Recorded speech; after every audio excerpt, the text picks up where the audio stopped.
things that we talk about a lot in Advent is the idea of already but not yet, and how we're expecting something that's coming. And for many of us, we've been using this Great Expectations series that the Eastern Missouri Conference has prepared for us. It's an amazing resource that we have with all of the weeks of Advent with a different theme, all centered around the idea of great expectations. And for this fourth Sunday in Advent, the theme was expect the unexpected. And that was just a really perfect theme for leaning into the text from Isaiah as well as the text from Matthew. Again, the Lord spoke to Ahaz, saying, "Ask a sign of the Lord your God. Let it be deep as Sheol or high as heaven." But Ahaz said, "I will not ask, and I will not put the Lord to the test." Then Isaiah said, "Hear then, O house of David, is it too little for you to weary mortals, that you weary my God also? Therefore the Lord himself will give you a sign. Look, the young woman is with child and shall bear a son and shall name him Emmanuel. He shall eat curds and honey by the time he knows how to refuse the evil and choose the good. For before the child knows how to refuse the evil and choose the good, the land before whose two kings you are in dread will be deserted." This is the word of the Lord. Thanks be to God. So Ahaz has refused not only to worship God by worshiping other gods, has refused to put his trust in God by putting his trust in Assyria.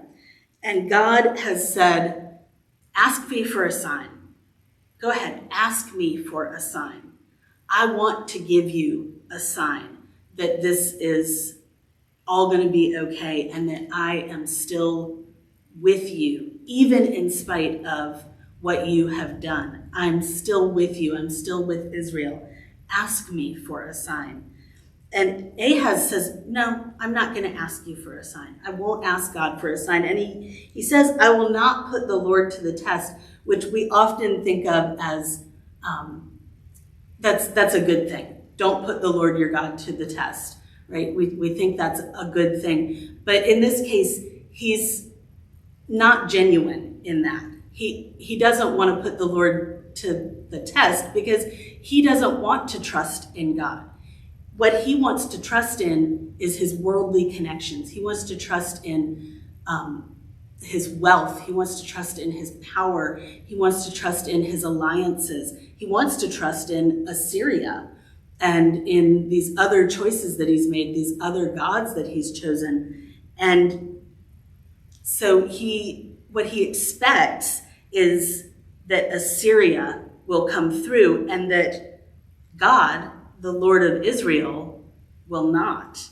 That's his expectation at this point, that Assyria will come through for him, that Molech will come through for him, that his worldly connections and worldly ways, the power that he has invested himself in, all of that will come through for him. That's his expectation.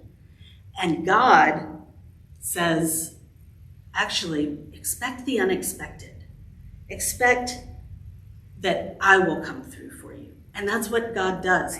In spite of Ahaz's refusal to ask for that sign, God gives the sign. Ahaz doesn't ask for it, but God gives that sign. And the sign is a young woman is with child and bears a son and names him Emmanuel, which means God with us. And that child, before that child grows up enough to be able to choose the evil and the good, how old is that? Maybe somewhere around between 7 and 10 years old. That's my experience. I don't say that my children actually always choose the good, but I think that by the time they're somewhere around that age, they can do that. And before that child is that old, these kings, these foreign kings that Ahaz is dreading will be gone, but God will still be with them. God, Emmanuel, God with us, will still be with the kingdom of Israel.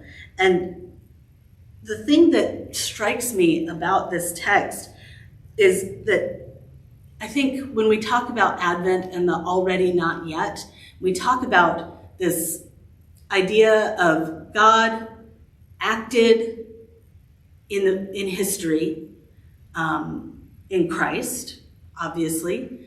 And then we maybe think back to God acted in this time with Isaiah. God acted through Isaiah with Ahaz. And then like 700 and some years passed, and then God acted in Christ. And now it's been 2,000 years, and we're still waiting for this not yet piece. Ahaz also appears in another place. We didn't read it this week, but Ahaz also appears in the genealogy in the first chapter of Matthew, in those first 17 verses in Matthew that we skipped over when we read our Matthew text this week. Ahaz appears there. And so do all of Ahaz's descendants. In fact, all of Abraham's descendants. And in each one of those generations, we have a story of how God acted in that place, in that generation. How God was creating new life, bringing new and unexpected things into the lives of the people in that generation. And that goes on and on, 14 plus 14 plus 14. It's a way of saying every generation.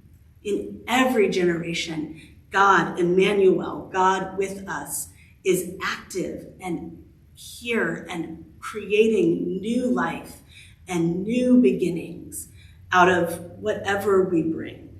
And that is the unexpected thing that we get in Advent.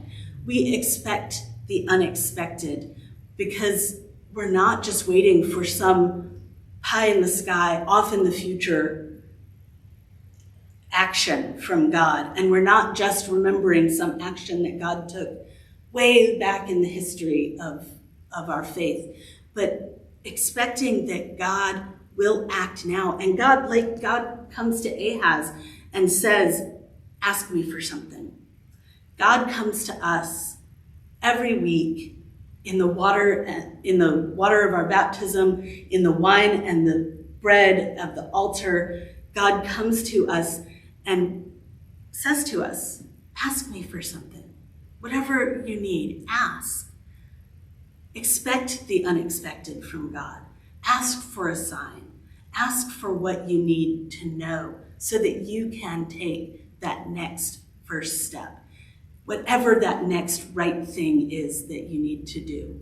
That is what God is asking you to ask God for. And that's the promise of our baptism, is that not just one time in the waters of our baptism are we reborn, but daily, Luther tells us, daily we are reborn to new life, so that what happened yesterday does not have to be what happens today. We have a new chance every day, every hour, every minute, if that's what you need, every minute to be born anew, to recognize Emmanuel, God with us. And so we don't have to wait for the not yet to become the now. Then it is the now. The not yet is the now. The already is the now. God is with us here, now, in this place, in your life, through you and for you. Amen.